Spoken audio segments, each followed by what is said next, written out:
Hello everyone, welcome back to another supplemental here on Thomas & Friends Home Media Reviews. This episode is on a weird release. Well, not particularly weird, just I didn't know this particular release existed. You guys know Best of Thomas, right? It was this release here. Somehow it was released after Best of Percy, which still boggles my mind to this day. Looks like this. Little brief refresher for you here. Has this disc in it, got this insert and all that. And then I presume you guys also know its counterpart, Best of James, where I got the little skinny disc version, or the skinny case version here. It came in a Wooden Train bonus pack. Well, I was in Half Price Books one day, and I was looking for, well, I wasn't looking for anything particular. I kind of just go in there and just see, like, what can I find that's unique? And I find this release in the dollar section, the clearance dollar section. So I paid $1 for this. This is a double feature of Best of James and Best of Thomas. This I did not know existed. Maybe a fan commented about it at some point, but I did not know this was a thing.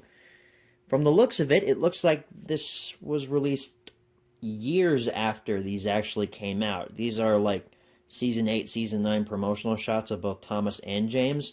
So I'd say this was put out around the time of Season 8, Season 9. Double feature, Thomas and Friends, Best of James and Best of Thomas in kind of generic fonts. Got a little track running down the side there, separating the two DVD set. And then, like I said, promotional shots of both Thomas and James on the side there. I knew that 2-packs were a thing. We've covered 2-packs on Thomas & Friends Home Media Reviews previously. I just didn't know this particular one existed. But that's kind of cool, finding new stuff that you didn't know was an actual thing. On the side, you got the hit logo, Thomas & Friends logo, Best of James, Best of Thomas, Portrait of Thomas, screw you, James, distributed by Lionsgate. So this was put out by when Lionsgate had the license to this. So maybe it was later than the Season 8 and 9 era. Maybe it was like, I don't know, around the time of Hero the Rails or something like that. Here's the back. You got your UPC code, Thomas & Friends logo.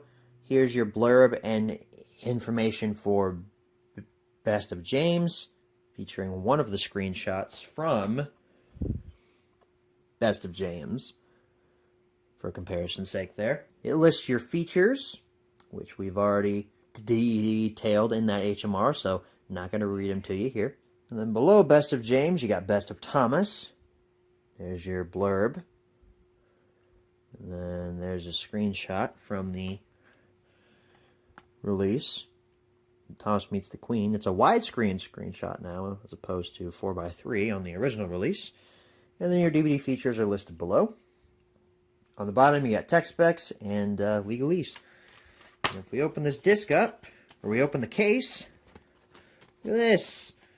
Nothing has changed. It's the same discs that you would have got if you already owned the individual releases, like I do. But like I said, I paid $1 for this, and presumably I'm going to get a big return on investment with this video. So yeah, a strange release that I did not know existed. It just kind of seems weird that you would double pack Best of James and Best of Thomas. You'd think it would be the Best of Thomas and Best of Percy, because Thomas and Percy are best friends, and then you do Best of James and Best of Gordon, because those are the two big engines that bully Thomas and Percy. So I don't know, this one just doesn't make a lot of sense to me. We're not going to be doing any menu tours because those are the same discs. If you want to know what the menus are like, check out the original HMRs for both Best of Thomas and Best of James. This supplemental is fairly short, but it's because we really don't have a lot to talk about with this odd release. But I am happy to have it, as it kind of diversifies my collection just a little bit more. I want to thank you all so much for watching, and as always, good night, everybody.